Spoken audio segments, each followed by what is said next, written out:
Texas, February 1947.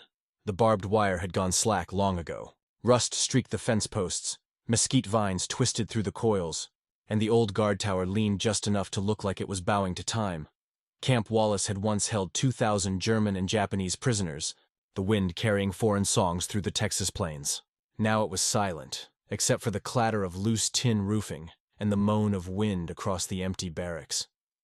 On the edge of the property, a battered army jeep stopped in a swirl of red dust. Out stepped Captain Samuel Carter, U.S. Army Medical Corps, retired. His coat hung open in the morning wind, his boots crunching across gravel that still remembered boots before his. "Hard to believe it was only 2 years ago," he murmured. Beside him climbed out Nurse Evelyn Ward, a woman of 40 with steel-gray eyes, and the kind of calm that came from seeing too much and still choosing kindness. Her uniform was gone, replaced by a faded blue dress and sensible shoes. She carried a satchel of papers, and somewhere inside it was the reason they'd come. "You sure this is the right place, Sam?" she asked. He nodded. "Camp Wallace. Closed October 45. The county's deciding whether to bulldoze it or sell it for scrap." Evelyn looked at the sun-bleached sign near the gate. U.S. Army Prisoner of War Camp, 234. Wallace. Someone had painted a cross over the number, as if even the land had earned absolution. "Feels strange," she said softly. "Walking into a place built for suffering." Carter adjusted his hat. "Then maybe it's time we build something better." The main gate hung crooked, one hinge missing. They pushed through and stepped onto the gravel road.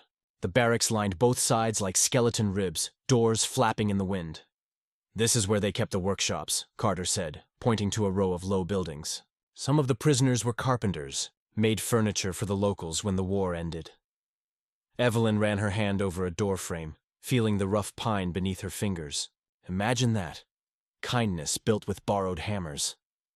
They moved toward what had once been the infirmary, a long white building half collapsed on one side. The sign above the door still read "Sick Bay," the letters ghostly under the dust. Inside, the air was cool and smelled of rust and medicine long gone. Sunlight cut through broken panes, illuminating rows of empty cots. On one of them lay a small wooden box. Evelyn lifted it carefully. Inside were handmade medical instruments, scalpels carved from scrap metal, a stethoscope cobbled from tin and rubber hose. Each piece had been cleaned and wrapped in linen, as if waiting for hands that would never return. Carter whistled softly. "They made these here?" "Looks like it," Evelyn said. Someone cared enough to keep them safe. At the bottom of the box lay a folded note, the ink faded but legible. She read aloud. "For whoever finds this place, remember that healing lived here too. Dr. M. Sato, Camp Wallace, 1945." Evelyn's eyes filled. "A Japanese doctor." Carter took the note, reading it again. "They must have treated each other here. Maybe even our men. The army never mentioned it." He looked around the room, the empty cots, the broken windows, the ghosts of mercy. "Evelyn," he said quietly, "what if we didn't let this place die?" She frowned. "What do you mean?" "What if we rebuilt it? Not as a prison, as a hospital." Evelyn blinked. "A hospital here?" "Why not?" he said. "The buildings are still sound. There's a water tower, a generator, even the mess hall. We could turn it into a rehabilitation center. For veterans, refugees, anyone still limping from this war." Evelyn stared at him, then looked around again. In the quiet, she could almost hear the echo of footsteps, the soft murmur of languages, the clang of work that had ended too soon. She said, almost to herself, "If mercy could survive wire, maybe it can survive peace." Carter smiled faintly. "Then we start here." By afternoon, the county surveyor's truck pulled up. A man in suspenders stepped out, carrying a clipboard. "You folks the ones from the church committee?" Evelyn nodded. "We represent the Larkspur Relief Society." "Well, ma'am, I'll be honest. The county's been trying to sell this land for months. Some folks say tear it down, others say it's cursed." "Cursed?" she repeated. The man shrugged. "Bad memories. Barbed wire don't make good foundations." Carter stepped forward. "Then we'll build something that makes people forget the wire." The surveyor eyed them, then chuckled. "You two sound like preachers." "Just tired soldiers," Carter said, "trying to finish what the war couldn't." 2 weeks later, the first volunteers arrived. Farmers, veterans, local churchgoers, even a few former guards from the camp. They came in old trucks and wagons, carrying hammers, paint, and hope. Carter stood on the steps of the main hall, unrolling a blueprint. "All right, folks. This barracks row will be the patient wards. The mess hall becomes a dining area. The chapel stays a chapel. And that infirmary, that's our heart. A man in overalls raised his hand. You really think people will come here? After what it was? Carter nodded. They will, because everyone's looking for a place to heal. And this one's already practiced. Evelyn smiled at that.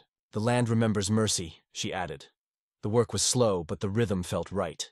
Men tore down the rusted fences, stacking the barbed wire into neat coils. Women scrubbed the barracks with lye soap until the wood shone again. Children from nearby farms painted signs in red and white. Larkspur Rehabilitation Center. Open soon.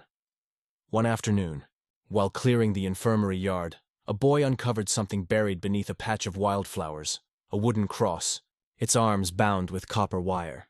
Evelyn brushed the dirt away and found faint carved letters, Für alle, die heilten. She looked to Carter. Do you know what it means? He thought for a moment. German. For all who healed. Evelyn held the cross against her chest. Then we're in the right place. By March, the first patients arrived.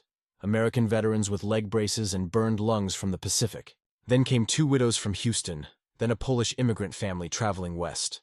Evelyn organized the wards. Carter oversaw the operations, and the townspeople watched, unsure what to make of it all. Some whispered that it was disrespectful to the men who died in the war. Others said it was foolish to let enemy ground hold Americans again. Carter answered every critic the same way. This ground held pain once. It can hold peace now. One evening, as the sun dipped low and turned the camp gold, Evelyn stood by the chapel door. Inside, a few volunteers were sanding pews left behind by the German prisoners. The faint smell of pine filled the air. She looked up at the small stained glass window above the altar. It showed a hand reaching down toward another hand rising upward. The glass was cracked, but the light still found its way through. Sam, she said softly, do you ever think they meant for this to happen? He joined her at the doorway, wiping sawdust from his hands. Who? The men who built this chapel. The ones we called enemies. Carter looked at the window, then back at her. Maybe mercy always plants seeds in enemy soil. It just takes time for them to grow. That night, as the lanterns flickered in the barracks, the wind carried faint music, someone playing an old harmonica near the watchtower. The sound drifted through the camp like a heartbeat restarting after too long a silence. Evelyn lay awake in her cot, listening. She thought of the note left by Dr. Sato. Remember that healing lived here too. In the dark, she whispered to the ceiling, we're remembering. And outside, the camp that had once been built for confinement began to breathe again. The sound of saws, laughter, prayers, and second chances echoing beneath a Texas sky wide enough to forgive anything. By April, the wind in Camp Wallace no longer sounded hollow. It carried hammers striking nails, saws cutting through new pine, and laughter echoing between freshly painted walls. The name had already changed on the gate, Larkspur Rehabilitation Center, painted in blue letters by a boy who used to deliver milk to the old guards. Every morning, volunteers lined up at the old parade ground, where Captain Samuel Carter kept his clipboard and his faith. He divided tasks like he once assigned missions, deliberate, fair, and never above getting his own hands dirty. Barrack 6 becomes the therapy ward, he called. We'll need sunlight and open windows. Let's make this a place where air feels free. At the far end of the field, Evelyn Ward supervised the women's team. Nurses, widows, church volunteers, scrubbing and painting what used to be the canteen. Her sleeves were rolled up, her hair tied in a red scarf. A photographer from the Houston Chronicle arrived one morning, notebook in hand. They say you're building a hospital on enemy ground, he said, half skeptical, half curious. Evelyn smiled. No, sir. We're building peace on it. By mid-May, the first real test came. A convoy from Galveston arrived carrying 6 wounded veterans from a nearby naval hospital whose wing had collapsed in a storm. One of them, a pilot named Don Price, still had shrapnel in his leg from Okinawa. When he learned where he'd been brought, he scowled. You're telling me I'm sleeping in a prison camp? He snapped. Carter sat by his bedside. You're sleeping in a place that's been rebuilt by the same kind of men who once lived here, and by women who decided mercy outranks memory. Price looked away. You think painting over barbed wire changes what it was? Carter's voice softened. No, but it changes what it becomes. That evening, a truck pulled up from Houston with a surprise cargo. 6 former German POWs who had chosen to remain in Texas after the war. They'd volunteered through the Red Cross, bringing carpentry tools and lumber. The leader, Matthias Becker, stepped down first, cap in hand. Captain Carter, he said in careful English, we heard you needed builders. For a long moment, the two men just looked at each other across the dust. Around them, the volunteers froze. A few of the veterans stiffened, their hands twitching at memories. Finally, Carter nodded. "We do, but we're not building fences anymore." Matthias smiled faintly. "That is good. We are tired of fences." The integration wasn't easy. For weeks, tension hummed beneath every shared meal and work shift. Some of the locals wouldn't talk to the Germans at all. Others spoke too sharply, as if testing whether forgiveness had a breaking point. One afternoon, while repairing the roof of the chapel, a ladder slipped. Matthias fell 10 feet, hitting the ground hard. Dust rose, people shouted. Don Price, the skeptical pilot, ran forward and knelt beside him without thinking. "Easy," he said. "Don't move your leg." Matthias winced, blood on his temple. "Not broken," he muttered. "Maybe not," Price said, checking his pulse. "But you're bleeding bad." Evelyn arrived with a first aid kit. As she worked, she noticed the look on Don's face. Fear, guilt, something older. When Matthias was carried inside, Price followed, silent. That night, he sat outside the infirmary long after lights out. When Carter came by, he said quietly, "He could have died. And all I saw was a man falling, not a uniform." Carter nodded. "That's the sound of hate wearing off." A week later, Matthias hobbled back into the yard on crutches. Everyone stopped what they were doing. He raised one hand and said, "I am not very good at staying down." Laughter broke the tension. From then on, the line between them and us blurred, until no one could tell who was who. The former prisoners taught the veterans how to build ramps for wheelchairs. The veterans taught the Germans how to mix Texas mortar so it didn't crack in heat. Together they rewired the chapel lights, rebuilt the kitchen, and planted a garden behind the infirmary. Okra, tomatoes, and a row of bluebonnets Evelyn insisted on. By June, the camp looked nothing like a prison. The guard towers were gone, replaced by water tanks and a bell tower. The barracks roofs shone new and bright. Birds nested where spotlights used to be. A visiting reporter asked Carter, "What's the hardest part of rebuilding?" He answered, "Convincing people that forgiveness has blueprints." Then came the summer heat and a crisis that tested everything. One morning, Evelyn found a fevered child on the porch, a Mexican laborer's son who'd wandered in from the road, coughing violently. Carter examined him and frowned. Pneumonia, severe. The town physician refused to admit the boy to his clinic. "He's not one of ours," he said. So Carter carried the boy himself into the old infirmary. The nurses hesitated. "Doctor, we don't even know what he's carrying." "Then we'll find out," Carter said. For 2 days, the boy lay delirious, his breathing shallow. Carter barely left his side. Matthias and Evelyn kept cool cloths on his forehead, and Don Price worked the pump that powered the improvised oxygen line. On the third night, the fever broke. When the child finally opened his eyes, Evelyn whispered, "Welcome back, sweetheart." Carter turned to Matthias and nodded. Add one more miracle to this place. But outside the gates, rumors spread. People said the camp hospital was harboring disease, taking in foreigners, erasing the war's memory. A small crowd gathered with placards. "No enemy grounds in Texas." Carter faced them from the steps. "You want to know what's happening in there?" He called out. "We're doing what we fought a war to defend. The right to be human." A voice shouted back, "And what about our dead?" He looked straight into the crowd. "We honor them by proving they didn't die for vengeance. They died for mercy." The protest quieted. A few people lowered their signs. By nightfall, the crowd had gone home. The following week, a letter arrived from the Dallas Morning News. The journalist who'd visited earlier had written an editorial titled "The Camp That Chose Compassion." It spread quickly. Donations arrived, beds, bandages, books. A church choir sent hymnals. Even a senator wrote a note praising the citizens of Larkspur who are teaching America what victory truly means. Evelyn pinned the article on the infirmary wall beneath Dr. Sato's old note. The two papers fluttered side by side, words from opposite nations sharing one wind. On Sundays, the chapel filled. Veterans sat beside their former guards, wives beside widows. Children on laps once meant to hold rifles. The first sermon Carter gave wasn't about heaven or victory. It was about mending. "We can't undo what was done here," he said, "but we can decide what this ground stands for now. It used to separate people. Today it gathers them."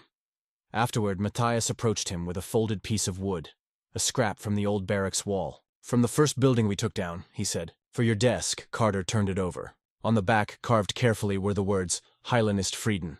"Healing is peace," he smiled. "Then peace it is." By August, the Larkspur Rehabilitation Center was running full-time. They treated veterans, farmers, children, immigrants, anyone who walked through the gate. The old camp had become a refuge, its gravel paths lined with flowering vines. At night, when the wind blew across the open field, the sound of rusted barbed wire was gone. In its place was the rustle of leaves and the quiet breathing of men and women who finally rested easy. October 1947.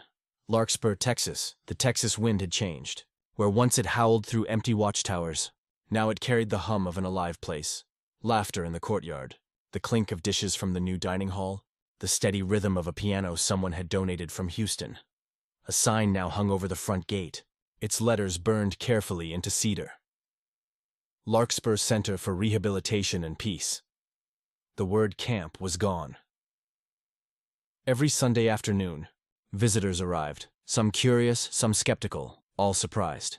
They came expecting ruins or penitence. They found instead a garden where the parade ground had been, rows of bluebonnets edging paths once lined with fences. Inside, veterans practiced walking again with the help of crutches built by former German carpenters. A Japanese orderly handed out lunch trays. Local women read to patients on the porch. The place breathed like a body learning to trust its own heart. One morning, Captain Samuel Carter sat in what had once been the commandant's office, now bright with light and the smell of lemon oil. A letter lay open on his desk. The seal read, "The Red Cross International Committee." He called out, "Evelyn, you'll want to see this." She entered, wiping her hands on her apron. "What's that?" He handed her the letter. "To the directors of Larkspur Center, Texas. News of your work has reached Geneva. We would like permission to send correspondents and medical observers to document your transformation of Camp Wallace into a civilian hospital. The world needs examples of mercy that last longer than war." Evelyn looked up slowly. "The world," she repeated. They noticed. Carter smiled faintly. "Seems we've gone international." A month later, reporters arrived in dusty cars, notebooks at the ready. A photographer from Life magazine walked the grounds, taking pictures of patients playing checkers under the pecan trees. He asked Evelyn, "Is it true some of your staff were once prisoners here?" She nodded. "Yes, they've been free twice, once by armistice and once by forgiveness." The man blinked, then jotted the quote. That evening, as the sun dipped low, Matthias Becker, the German carpenter who had once fallen from the chapel roof, stood beside the new bell tower, sanding the final railing. A flashbulb popped. The next month, that photograph appeared on the cover of Life magazine under the headline, "From Barbed Wire to Healing Hands, the Texas Miracle of 1947. Within weeks, letters began arriving from across the world. One came from Japan, to the people of Larkspur. My father was in Camp Wallace. He wrote to us that Americans treated him with kindness. When we saw your story, we understood his peace. You have shown that mercy is stronger than memory. S. Nakamura, Kyoto, Japan. Another from Germany. Captain Carter and Miss Ward. My brother died in the war, but knowing that some of his comrades found healing in your hands has softened my grief. Please accept these seeds of Edelweiss. They grow where forgiveness is real." Evelyn kept every letter, pressing the flowers between them until the stack filled a wooden box. She placed it beside Dr. Sato's note and whispered, "You were right. Healing lived here too." By Christmas 1947, the center had become a pilgrimage site. Church choirs visited from Dallas and San Antonio. Schools brought students to learn how peace is built. A state senator called it the moral heart of Texas. But Carter resisted turning it into a spectacle. "This isn't a monument," he told the reporters. "It's a reminder. Mercy only works when it's in motion." He was right. The motion never stopped. When polio struck nearby counties the next spring, Larkspur's staff built iron lungs out of spare tractor parts. When a drought hit, they converted old water tanks into reservoirs for the community. The world came to call it the camp that chose compassion. May 1948, the dedication ceremony. A clear sky spread over the fields. Rows of chairs filled the courtyard, and flags from 4 nations hung above the podium: the United States, Germany, Japan, and the Red Cross emblem of neutrality. Carter adjusted his tie and looked out over the crowd. Former guards sat beside former prisoners. Children born after the war perched on their parents' knees. The smell of barbecue mingled with the faint scent of disinfectant and fresh paint. When the band quieted, Carter stepped to the microphone. His voice, though weathered, carried strong. 2 years ago, this was a place the world wanted to forget. We didn't tear it down. We rebuilt it, not to honor the war, but to finish what peace began. He gestured toward the chapel. "Some of the men here fought each other once. Now they fix roofs together. That's what victory is supposed to look like." Applause rippled through the crowd. Evelyn stepped forward next, reading aloud from one of the letters they'd received. Dr. Sato's last recorded words before his repatriation. "If ever you build hospitals where camps once stood, remember the patients you never met. They prayed for you too." Her voice caught slightly at the end. The silence that followed wasn't empty. It was full of awe. Then, together, they unveiled the plaque on the chapel wall, dedicated to the memory of all who chose healing over hate. 1947. The crowd stood. Some wept. And when the bell tower rang for the first time, its sound carried across the fields and into town. Not the metallic alarm of a guard's bell, but a slow, rich tone that felt like a heartbeat rediscovered. Years later, 1963, the war was 2 decades gone. The hospital had expanded, its original barracks replaced with new wings and paved paths. The front gate still bore the same words: Larkspur Center for Rehabilitation and Peace. Visitors from universities came now, students of medicine and theology eager to walk the grounds where reconciliation had taken root. Inside the small museum built beside the chapel, a glass case displayed 3 artifacts: Dr. Sato's handmade medical tools, Matthias Becker's carved cross, "For all who healed," and the note Evelyn had written on the day the protests stopped: "Mercy has no borders." Children on field trips pressed their faces to the glass. Teachers told them this was once a prison camp. The children always looked confused. A camp for who? And someone would answer, "For everyone once," until people decided that healing was stronger. Autumn 1970, the reunion on the 25th anniversary of the camp's closure. The surviving founders returned. Carter, now gray and walking with a cane, stepped from his car and stopped before the gate. The cedar sign was the same, only weathered smoother by time. Evelyn waited beside the chapel steps, her hair white as cotton, her smile still young. "You came back," she said. "Didn't I promise to?" he replied. They walked slowly toward the garden where bluebonnets still bloomed. Matthias Becker's grandson, visiting from Bremen, handed Carter a small envelope. Inside was a photograph of Matthias in 1948, standing before the bell tower, his hands stained with paint. On the back, written in careful script, "For all who chose to build again." Carter nodded, his eyes wet. He would have liked this place now. "He built it that way," Evelyn said. They sat together on a bench, the sun warming their hands. Around them, the hospital hummed. Wheelchairs rolling, laughter echoing down halls, the bell tolling noon. "I used to think we rebuilt a camp," Carter said quietly. "But maybe it rebuilt us," Evelyn smiled. "It still is." Epilogue, the place that healed the world decades later. When historians wrote about post-war reconciliation, they always returned to the same story: how an abandoned Texas POW camp became a sanctuary of healing. The old photographs showed sunlight pouring through the chapel's cracked glass, hands of every color and language working side by side. Visitors still walk those grounds today. They touch the wooden cross, they read Dr. Sato's note, they stand in silence when the bell rings. And if you listen closely, you can hear what the wind says when it moves through the mesquite and magnolia. It says that mercy is louder than war. It says that healing remembers longer than hate. It says that once, in 1947, a few ordinary Texans took a place built to divide the world and turned it into proof that the human heart can rebuild anything.